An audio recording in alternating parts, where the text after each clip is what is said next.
कहानी की शुरुआत में हमें एक लड़की सिमोन भागती हुई दिखाई देती है जो अपना पेपर देने के लिए आती है। वो भागकर सीधा अपने दोस्तों के पास आती है। सिमोन उनसे बात कर ही रही थी, तभी वहाँ उसका डैड फ्रेडरिक भागता हुआ आता है। फ्रेडरिक उसके दोस्तों से कहता है कि जितना जल्दी हो सके यहाँ से किसी दूसरी जगह पर भाग जाओ। फ्रेडरिक अपनी बेटी को वहाँ से भगाकर ले जाने लगता है और कहता है कि कुछ ही देर में एक जहरीली बारिश होने वाली है। फ्रेडरिक अपनी गाड़ी लेकर तेजी से आगे की तरफ बढ़ रहा था। दूसरी तरफ पूरे शहर में काले बादल छा जाते हैं। यहाँ फ्रेडरिक अपनी पूरी फैमिली को लेकर यहाँ से दूर किसी बंकर में जा रहा था ताकि वो सब उस जहरीली बारिश से बच सकें। फ्रेडरिक अपने बेटे से सीट बेल्ट बांधने को कहता है और इसी दौरान उसका ध्यान भटक जाता है, जिससे उसकी गाड़ी दूसरी गाड़ी से टकरा जाती है और देखते ही देखते पूरी रोड वहाँ गाड़ियों से जैम हो जाती है। यहाँ फ्रेडरिक एक आदमी से उसकी गाड़ी आगे से हटाने के लिए कहता है, लेकिन आगे से रोड पूरी तरह बंद हो चुकी थी, इसलिए वो अपनी फैमिली को लेकर वहाँ से निकल पड़ता है और वो सब सीधा जंगल की तरफ भागते हैं। पीछे से उन्हें एक आदमी रोकता है, लेकिन वो किसी की नहीं सुनते और सीधा उस बंकर की तरफ बढ़ते हैं और जल्दी से उस बंकर तक पहुंच जाते हैं। यहाँ फ्रेडरिक जल्दी से अपना फिंगरप्रिंट लगाकर उस बंकर को खोल देता है और सब उसके अंदर चले जाते हैं। जैसे ही वो अंदर जाते हैं, पीछे आसमान से बारिश की पहली बूंद एक पत्ते पर आ गिरती है और तेज बारिश शुरू हो जाती है। बंकर के अंदर आते ही फ्रेडरिक अपनी फैमिली को पूरी तरह सैनिटाइज कर देता है ताकि वो उस जहरीली बारिश से बच सके। तभी फ्रेडरिक अपनी बीवी एलन के हाथ में एक डिवाइस देता है और कहता है कि इस डिवाइस में बंकर से जुड़ी सब मालूमात है। तभी फ्रेडरिक एक सूट पहनकर बाहर जाने के लिए तैयार हो जाता है। जाने से पहले फ्रेडरिक अपनी बेटी सिमोन से कहता है कि मुझे हर हाल में बाहर जाना होगा क्योंकि मैं ही इस जहरीली बारिश को रोक सकता हूँ और अगर इसको रोका ना गया तो कोई भी जिंदा नहीं बचेगा। लेकिन आगे से सिमोन उसे बाहर जाने से मना करती है, लेकिन फ्रेडरिक उसे कहता है कि मैं वादा करता हूँ हर हाल में वापस आऊंगा। वो उसे अपने भाई का ख्याल रखने के लिए कहता है और वहाँ से चला जाता है। उसके जाते ही सिमोन अपने मोबाइल पर देखती है तो वहाँ उसके दोस्त भी मुसीबत में थे क्योंकि उसके दोस्तों के माँ बाप भी उस जहरीली बारिश की वजह से मारे जा चुके थे। ये देखकर वो बहुत घबरा जाती है। इधर एलन बच्चों के लिए चॉकलेट बना रही थी, लेकिन उसके चेहरे और कांपते हुए हाथों से साफ पता चल रहा था कि उसके अंदर भी खौफ बढ़ता जा रहा था। इसी दौरान उस बंकर का दरवाजा जोर जोर से कोई पीटने लगता है। यहाँ एलन उन्हें मना करती है और बताती है कि अगर तुम्हारे डैड होते तो वो खुद अपना फिंगरप्रिंट लगाकर अंदर आ जाते, इसलिए वो उन्हें उस आवाज को नजरअंदाज करने के लिए कहती है। लेकिन आगे से सिमोन अपनी माँ से कहती है कि हमें देखना चाहिए, क्या पता वो हमारे डैड ही हों। इसलिए वो तुरंत आकर उस बंकर का दरवाजा खोल देती है और उसके सामने वही आदमी खड़ा हुआ था जो पहले उन्हें जंगल के अंदर जाने से रोक रहा था। वो आदमी उस बारिश में पूरी तरह भीगकर इन्फेक्टेड हो चुका था और इसी दौरान वो सिमोन के भाई को पकड़कर बाहर खींचता है, लेकिन तभी एलन वहाँ भागकर उस आदमी पर कूद जाती है और इसी दौरान उस जहरीली बारिश की वजह से वो वहाँ तड़पने लगती है। वो दोनों को जल्दी अंदर जाने के लिए कहती है, इसलिए सिमोन तुरंत उस बंकर का दरवाजा बंद कर देती है। अपनी माँ को मरते देखकर वो वहाँ फूट फूट कर रोने लगते हैं क्योंकि अब उनकी माँ उनके बीच नहीं रही। तभी सिमोन अपने डैड को कॉल करती है, लेकिन उसका डैड उसकी कॉल नहीं उठा रहा था, मतलब वो भी किसी खतरे में है। इसके बाद वो अपने भाई को रात के लिए सुला देती है। अगले दिन सिमोन का भाई वही डिवाइस देखता है जो उसके डैड ने उसकी माँ को दी थी। जब सिमोन उसे देखती है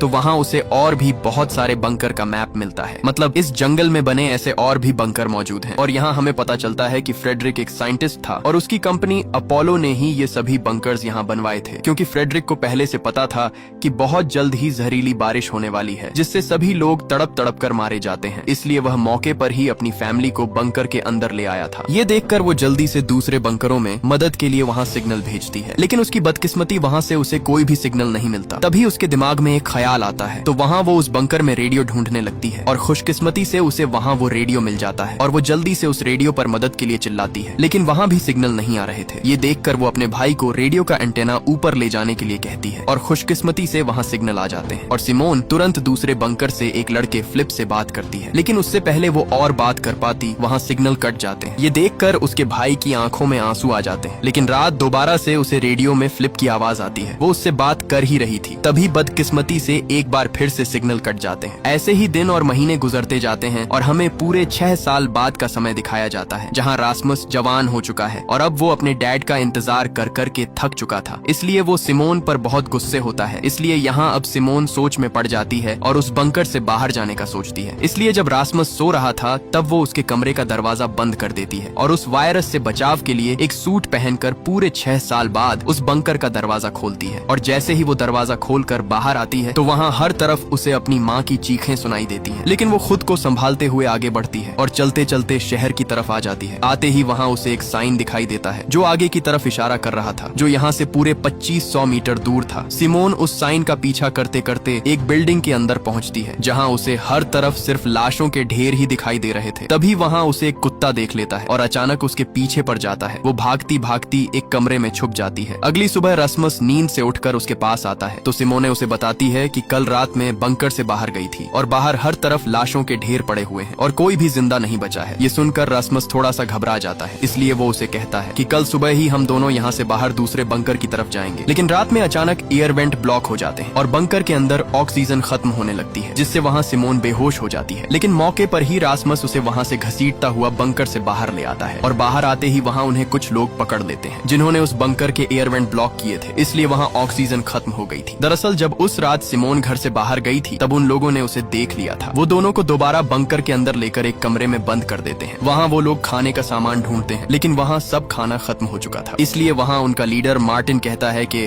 उन दोनों को यहीं अकेला सड़ने के लिए छोड़ दो और फिर सब वहाँ से जाने लगते हैं। लेकिन तभी सिमोन वहाँ उसे आवाज लगाती है और उसे बताती है कि मुझे ऐसे और भी बंकरों के बारे में पता है, लेकिन उनकी लोकेशन सिर्फ और सिर्फ मुझे ही पता है और उन बंकरों में ढेर सारा खाना पड़ा हुआ है। ये सुनकर मार्टिन सोच में पड़ जाता है और उन दोनों को अपने ग्रुप में शामिल कर लेता है। इसके बाद वो सब वहाँ से आगे बढ़ते हैं और थक हार कर वो एक जगह पर आराम करते हैं। यहाँ मार्टिन सिमोन को बताता है कि शायद हम ही इस दुनिया में अकेले बचे हैं, क्योंकि बाहर पूरी दुनिया उस जहरीली बारिश की वजह से तबाह हो चुकी है और जो लोग बचे हैं वो एक दूसरे को मार रहे हैं क्योंकि सब खाना खत्म होता जा रहा है। इसलिए मैं वहाँ खाना ढूंढने के लिए आया था और मुझे मजबूरन तुम्हें बंदी बनाना पड़ा। इसके बाद सीन कट होता है और हमें मार्टिन दिखाया जाता है क्योंकि वह सोल्जर था। वहाँ उसे एक औरत को मारने का कहा गया था जो उस बारिश से इन्फेक्टेड हो चुकी थी, लेकिन मार्टिन उस औरत के हाथ में बच्चा देखकर उस पर शूट नहीं कर पाता और उस इन्फेक्टेड औरत की वजह से उसके सारे साथी उस वायरस की चपेट में आ गए और उस औरत के साथ साथ सब मारे जाते हैं। लेकिन वह मौके पर अपनी जान बचाकर वहाँ से भाग निकला था। इसके बाद सीन प्रेजेंट में आता है जहाँ वे सब दूसरे बंकर्स की तरफ बढ़ रहे थे, लेकिन तभी वहाँ मार्टिन को कुछ शिकारी दिखाई देते हैं जिसे देखकर वह तुरंत नीचे छुप जाते हैं। वो शिकारी अपना ड्रोन वहाँ उड़ाते हैं और अचानक उन्हें एक लड़की भागती हुई दिखाई देती है। वो उसे पकड़ने के लिए उसके पीछे भागते हैं। इसी का फायदा उठाकर मार्टिन सबको वहाँ से जाने के लिए कहता है, लेकिन सिमोन उसे मना कर देती है और कहती है कि हमें उस लड़की की जान बचानी चाहिए। इसलिए न चाहते हुए भी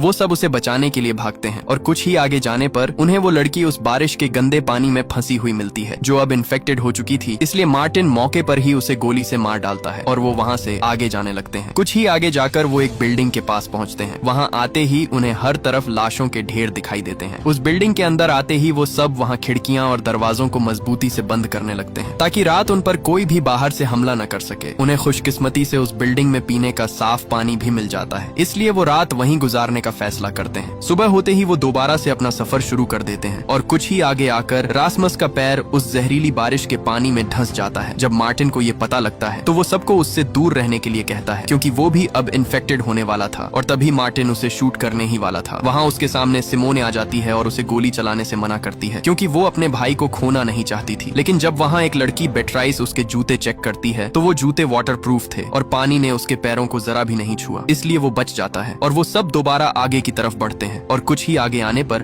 उन्हें वो दूसरा बंकर मिल जाता है। यहाँ सिमोन जल्दी से अपना फिंगरप्रिंट लगाकर उस दरवाजे को खोल देती है। जैसे ही वे अंदर जाते हैं तो वहाँ उन्हें खाने का ढेर सारा सामान मिल जाता है जिससे वे सब कई दिनों के बाद अपना पेट भरते हैं। इधर सिमोन को एक मोबाइल मिलता है जहाँ उसे फ्रेडरिक के बॉस की एक वीडियो मिलती है। उसमें उसका बॉस उसे इमरजेंसी में स्वीडन आने के लिए कह रहा था। वो ये भी बताता है कि तुम ही सिर्फ एक ऐसे इंसान हो जो इस जहरीली बारिश को रोक सकते हो। इसीलिए सिमोन वो वीडियो मार्टिन को दिखाती है और कहती है कि हो ना हो मेरे डैड जरूर स्वीडन में ही होंगे। वो मार्टिन से कहती है कि हमें आज ही स्वीडन चलना चाहिए, लेकिन मार्टिन उसे साफ साफ मना कर देता है और बताता है कि मुझे नहीं लगता कि वहाँ कोई जिंदा होगा क्योंकि हमारे अलावा यहाँ कोई भी नहीं बच पाया। इसलिए वो वहाँ से चला जाता है। लेकिन सिमोन को अभी भी अपने डैड की फिक्र थी, इसलिए वो दोनों बहन भाई उसी दिन वहाँ से आगे की तरफ निकल पड़ते हैं। इधर बिएट्रिस और उसकी दोस्त आकर सिमोन और रास्मस के बारे में पूछती हैं। आगे से मार्टिन उनसे कहता है कि वो दोनों स्वीडन अपने डैड को ढूंढने के लिए निकल गए। ये सुनकर वो दोनों भी मार्टिन को अकेला छोड़कर वहाँ से चले जाते हैं और उन्हें ढूंढने के लिए आगे बढ़ते हैं। कुछ ही आगे आकर वो सिमोन और उसके भाई रास्मस दोनों को ढूंढ लेते हैं। इधर मार्टिन और पैट्रिक ही सिर्फ उस बंकर में अकेले रह जाते हैं, इसलिए मार्टिन बहुत गुस्से में होता है। यहाँ सब दोस्त एक बार फिर से आगे बढ़ते हैं और एक बिल्डिंग में अपना पेट भर के खाना खाते हैं। वो खाना खाकर बैठे ही थे तभी वहाँ वो शिकारी आ जाते हैं, जिसे देखकर वो सब वहाँ से उल्टे पैर भाग निकलते हैं। लेकिन इधर भागते समय सिमोन बाकी दोस्तों से बिछड़ गई थी। वो उन्हें ढूंढते ढूंढते एक जगह आ पहुँचती है जहाँ उसे एक बच्चा खड़ा दिखाई देता है। लेकिन तभी उसे आसमान पर घने काले बादल बढ़ते हुए दिखाई देते हैं, इसीलिए वो उस बच्चे को लेकर वहाँ से भाग जाती है। वो बच्चा वहाँ भूख खत्म करने के लिए गोलियां लेने लगता है, लेकिन तभी सिमोन उसे कुछ खाना दे देती है और इसी दौरान उस बच्चे का बाप वहाँ आ जाता है और वो सिमोन को शिकारी समझकर अपना बच्चा लेकर वहाँ से चला जाता है। और जैसे ही वो बाहर आता है वहाँ उसे वो शिकारी घेर लेते हैं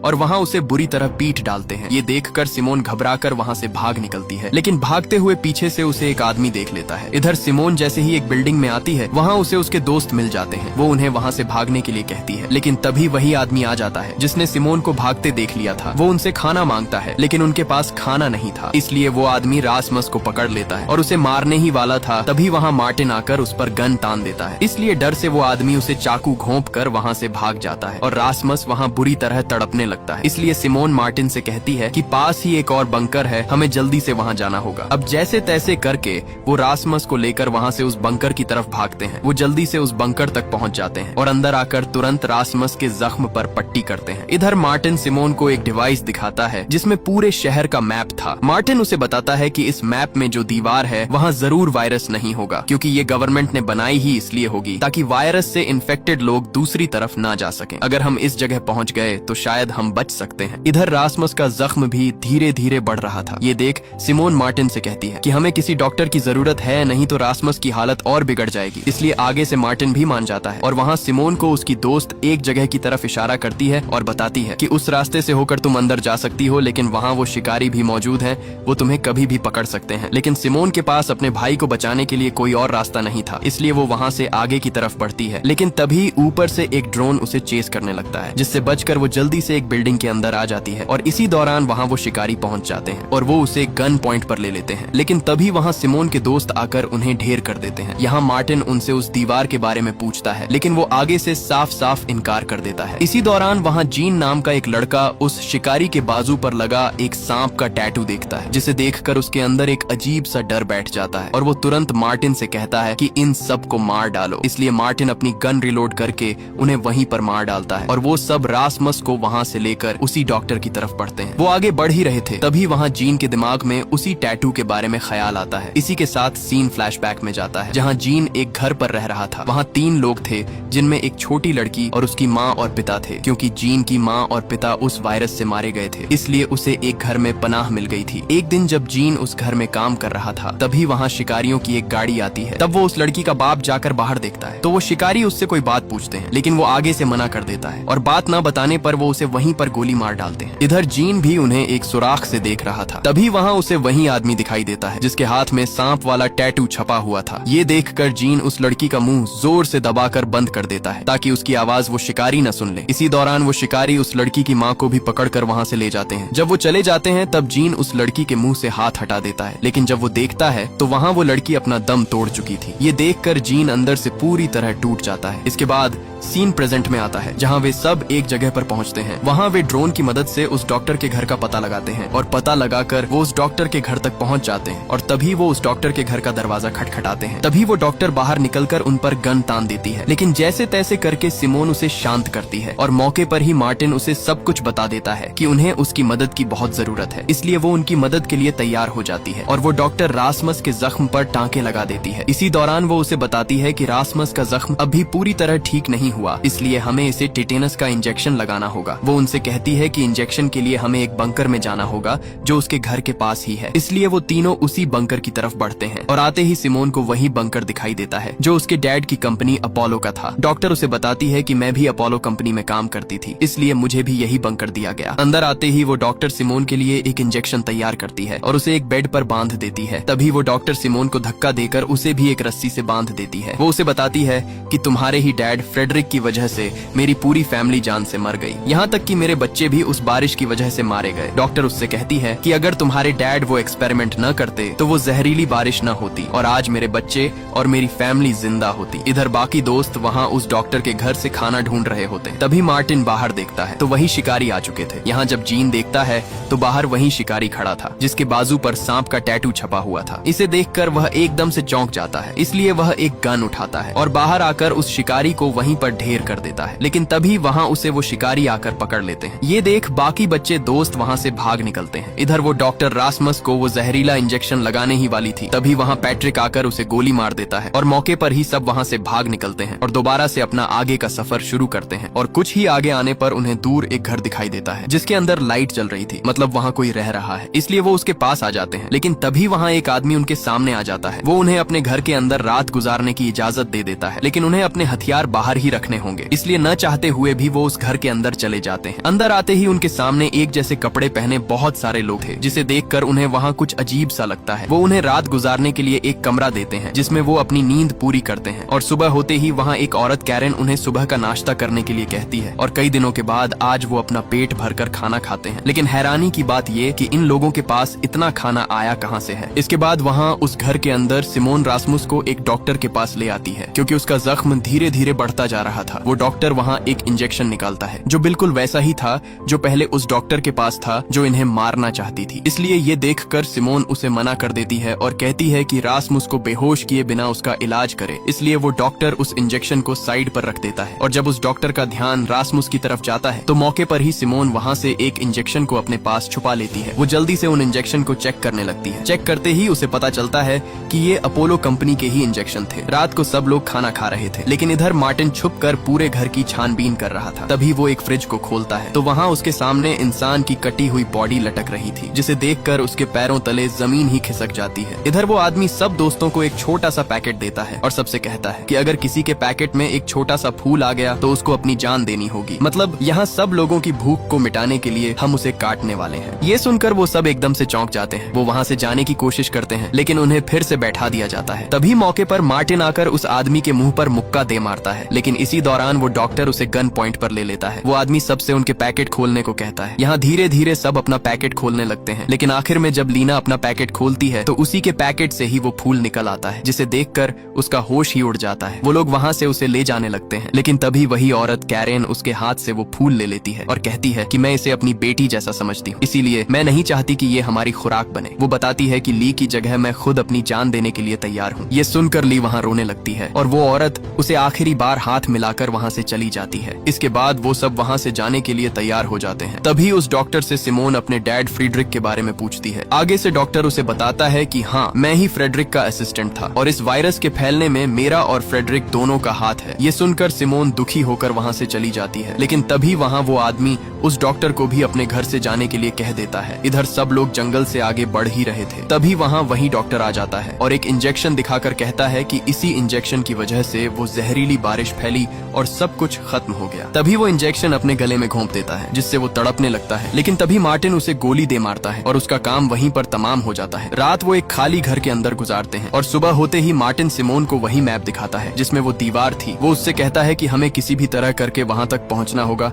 नहीं तो हमारा बचना मुश्किल है। इसलिए मार्टिन सबको वहाँ उस दीवार के पार चलने के लिए कहता है, लेकिन यहाँ रासमुस उसे मना कर देता है और कहता है कि मैं नहीं जा सकता क्योंकि मेरी तबीयत अभी बाहर जाने की नहीं है। लेकिन सिमोन अपने भाई को अकेला नहीं छोड़ना चाहती, इसलिए वो किसी एक को उसके पास रोकने के लिए कहती है। यहाँ बेट्रिस उसके पास रुकने के लिए तैयार हो जाती है। इसके बाद वो चारों वहाँ से निकल पड़ते हैं। कुछ ही आगे आने पर वहाँ उन्हें एक और बंकर मिल जाता है। उसके अंदर आते ही उन्हें वहाँ कुछ पेंटिंग्स बनी हुई दिखाई देती हैं। मतलब इस बंकर में कोई फैमिली रह रही थी। उनकी खुशकिस्मती कि उन्हें वहाँ भी बहुत सारा खाना मिल जाता है। इसी दौरान पैट्रिक को एक टैबलेट मिलता है जिसमें कुछ वीडियोस रिकॉर्ड थी। पैट्रिक जब वो टैबलेट सिमोन को देता है तब उसे पता चलता है कि इस जहरीली बारिश के पीछे उसके डैड फ्रेडरिक का भी हाथ था, जिसे देखकर उसे बहुत बुरा लगता है। वो तुरंत उस बंकर से बाहर निकलते हैं, लेकिन तब तक देर हो चुकी थी क्योंकि बाहर वो जहरीली बारिश शुरू हो चुकी थी। इसलिए वो दोबारा उसी बंकर में रात गुजारने का फैसला करते हैं। इधर सिमोन और पैट्रिक जब बातें कर रहे थे तब पैट्रिक उसे बताता है कि मेरा किसी को भी ख्याल नहीं है, यहाँ तक कि मार्टिन भी मुझे बहुत कुछ सुनाता रहता है। इसलिए वो एकदम से उठकर उस जहरीली बारिश में चला गया। यहाँ सिमोन उसे रोकने की कोशिश करती है, लेकिन तभी वो उसे धक्का देकर नीचे बारिश में गिरा देता है और वो भी अब पूरी तरह बारिश के अंदर भीग चुकी थी। इसी दौरान मार्टिन अपनी गन लेकर आ जाता है। वो उसे गोली मारने ही वाला था, तभी उसके सामने लिया आ जाती है। वो उसे गोली चलाने से रोकती है, लेकिन मार्टिन भी साफ साफ मना कर देता है। इसीलिए लिया भी उसके साथ बारिश में चली जाती है, लेकिन तभी वो देखता है कि बारिश का कोई भी असर उन पर नहीं हो रहा। तब वो अपनी गन नीचे कर देता है और उन्हें बंकर के अंदर भेज देता है। इधर रासमस और बिएट्रिस दोनों बैठे ही थे। तभी उस बारिश की एक बूंद बिएट्रिस पर जा गिरती है, जिसे देखकर उसके होश ही उड़ जाते हैं। वो वहाँ रोती है क्योंकि अब वो भी इन्फेक्टेड होने वाली थी। लेकिन रासमस उसे यकीन दिलाता है कि एक बूंद से कुछ भी नहीं होता, तुम बेफिक्र हो जाओ। इसलिए वो पूरी रात डर से गुजारती है। इधर जब मार्टिन को पता चलता है कि सिमोन खुद बारिश में नहीं गई थी, बल्कि उसे पैट्रिक ने जानबूझकर धक्का दिया था, इसलिए वो उस पर गुस्से होता है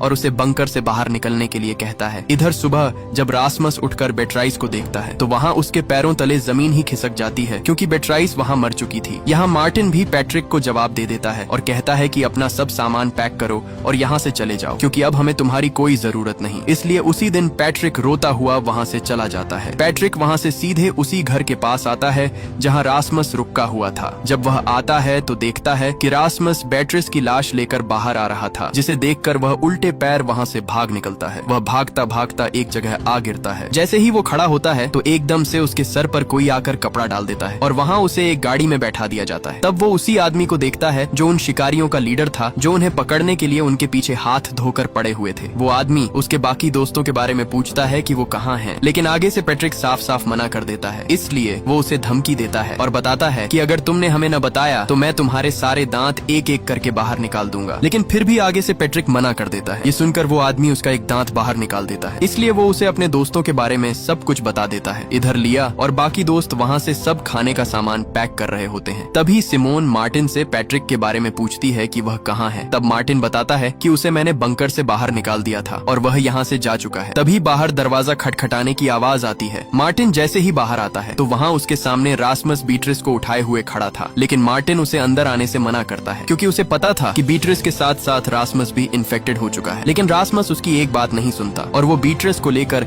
सीधे बंकर के अंदर आता है। रासमस बीट्रिस को मरा हुआ देखकर बहुत दुख में था। तभी सिमोन एक सूट पहनकर उसके पास आती है और उसे कहती है कि बीट्रिस अब मर चुकी है, इसलिए अब तुम्हें इसे छोड़कर हमारे साथ चलना होगा। लेकिन रासमस उसे साफ साफ मना कर देता है और इसी दौरान रासमस एक रेडियो लेकर वहाँ से चला जाता है। वो वहाँ से आगे आता ही है कि तभी उसके रेडियो में किसी की आवाज आती है। जब वो बात करता है तो वही शिकारी आगे से उसे बताता है कि तुम कितने लोग हो, अगर तुमने हमें न बताया तो मैं तुम्हारे दोस्त पैट्रिक को मार डालूंगा। इसलिए अब न चाहकर भी वो उन्हें अपनी लोकेशन बता देता है। इसी दौरान पैट्रिक उस शिकारी को बताता है कि रासमस पहले एक इन्फेक्टेड लड़की के पास था, लेकिन वह खुद अभी तक इन्फेक्टेड नहीं हुआ। ये सुनकर आगे से वो शिकारी खुश हो जाते हैं कि वही एक ऐसा इंसान है जो हमारे काम आ सकता है। इधर मार्टिन और लिया दोनों बीट्रिस की बॉडी को जंगल में दफना देते हैं, लेकिन तभी वहाँ सिमोन आ जाती है और वो वहीं एक मैप दिखाकर कहती है कि हमें अब रासमस और पैट्रिक दोनों को ढूंढना होगा, क्योंकि उन शिकारियों ने उन्हें पकड़ रखा है। वो जल्दी से ड्रोन उड़ाती है और वहाँ एक शिकारी का ध्यान भटकाने के लिए एक आवाज लगाती है। वो शिकारी उस आवाज का पीछा करते हुए एक जगह पहुँचता है और आते ही सब दोस्त उसे वहाँ पकड़ लेते हैं। यहाँ मार्टिन रेडियो से उसके लीडर से बात करता है और कहता है कि मैंने तुम्हारे एक साथी को पकड़ लिया है, अगर तुम उसे जिंदा देखना चाहते हो तो बदले में हमारे साथी तुम्हें वापस करने होंगे। अगले दिन सिमोन उस शिकारी को रासमस से बात कराने के लिए कहती है। वह आगे से उसे कहता है कि मैं अब अकेला ही मरना चाहता हूँ। ये सुनकर सिमोन उस लीडर को अकेले जंगल में मिलने के लिए कहती है और उसी दिन वह उसे मिलने के लिए जंगल में आती है। वो शिकारी उसे बताता है कि तुम्हारा भाई रासमस की बॉडी पर उस जहरीली बारिश का कोई असर नहीं हो रहा है, इसलिए अब मैं उसे एक इंजेक्शन लगाने वाला हूँ, जिससे हमें पता चल जाएगा कि कैसे उस जहरीली बारिश को रोका जा सकता है। इसी दौरान मार्टिन उसके साथी को वहाँ ले आता है और बदले में सिमोन रासमस को मांगती है, इसलिए वो शिकारी रासमस को उनके पास वापस भेज देते हैं और गुस्से में रासमस इंजेक्शन लिया से छीनकर अपने आप को लगा लेता है, जिससे वह जमीन पर जा गिरता है। ये देखकर सबके वहाँ होश ही उड़ जाते हैं, क्योंकि अब उन्हें लग रहा था कि रासमस उनके बीच नहीं रहा। लेकिन तभी उसे होश आ जाता है और सही सलामत वह चलने लगता है। ये देखकर सिमोन को यकीन नहीं आता, क्योंकि सच में रासमस की बॉडी पर उस वायरस का कोई भी असर नहीं हुआ। इसके बाद मार्टिन सीधे पैट्रिक के पास आता है और उसे अपनी सभी गलतियों की माफी मांगकर उसे अपने गले लगा लेता है। यहाँ अब सब दोस्त अपोलो कंपनी की तरफ जाने के लिए तैयार हो जाते हैं। तभी वही आदमी रासमस के माथे पर प्यार देकर कहता है कि तुम ही हम सबको बचाने के लिए हमारी आखिरी उम्मीद हो। इसके बाद वो सब वहाँ से निकल जाते हैं। कुछ ही देर में वो सब अपोलो कंपनी तक पहुँच जाते हैं। पहुँचते ही वो शिकारी सिमोन और रासमस को ही आगे जाने के लिए कहता है। बाकी सब लोग अंदर नहीं जा सकते, उन्हें एक बंकर में ही रुकना होगा। वो दोनों कुछ ही आगे बढ़ते हैं तो वहाँ उनके सामने फ्रेडरिक आ जाता है, यानी सिमोन का डैड। ये देखकर वह एकदम से चौंक जाती है। वह अपने डैड पर बहुत गुस्सा होती है, क्योंकि उसके डैड ने वापस आने का वादा किया था, लेकिन कई साल बीत गए और वो नहीं आए। तभी अचानक रासमस नीचे गिरकर बेहोश हो जाता है। वो जल्दी से उसे मेडिकल वार्ड में ले जाते हैं और फ्रेडरिक सिमोन को बाहर इंतजार करने के लिए कहता है। इधर जैसे ही सब दोस्त उस बंकर के अंदर आते हैं, वहाँ लिया को जीन की जैकेट मिलती है। वो उसे ढूंढते हुए कुछ ही आगे बढ़ती है तो जीन उसके सामने खड़ा था, जिसे देखकर उसकी खुशी का कोई ठिकाना नहीं रहता। मतलब जीन अभी भी जिंदा था, क्योंकि वो शिकारी असल में अपोलो कंपनी के ही थे। दूसरी तरफ फ्रेडरिक सिमोन को रासमस को दिखाने के लिए उसकी वार्ड के बाहर ले आता है। सिमोन अंदर जाना चाहती थी, लेकिन फ्रेडरिक उसे रोक लेता है और कहता है कि घबराने की कोई बात नहीं है, मैं ये सब तुम्हारे लिए ही कर रहा हूँ ताकि तुम सब इस वायरस से बच सको। इधर वार्ड में एक डॉक्टर रासमस की थूक का सैंपल लेना चाहती थी, लेकिन रासमस उसे मना कर देता है। तब वो डॉक्टर उसके साथ जबरदस्ती करती है, जिससे रासमस उसके हाथ पर काट लेता है। दूसरी तरफ फ्रेडरिक जल्दी से सिमोन के पास आता है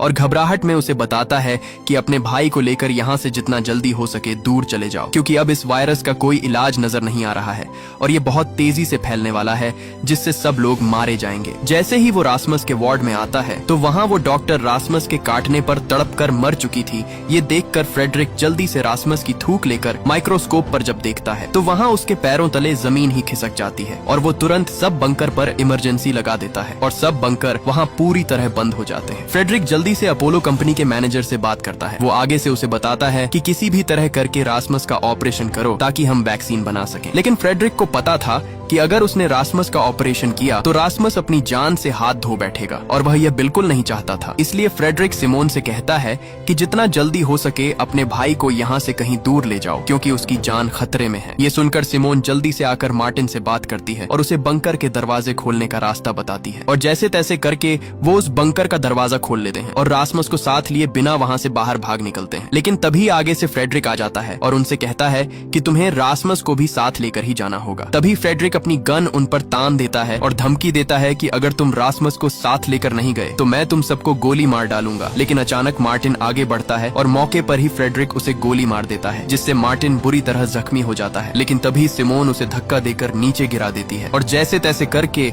वो सब अपनी जान बचाकर वहाँ से भाग निकलते हैं। और इस मूवी का पार्ट 1 यहीं पर खत्म हो जाता है। अगर आपको इसका पार्ट 2 चाहिए तो कमेंट में पार्ट 2 लिखें।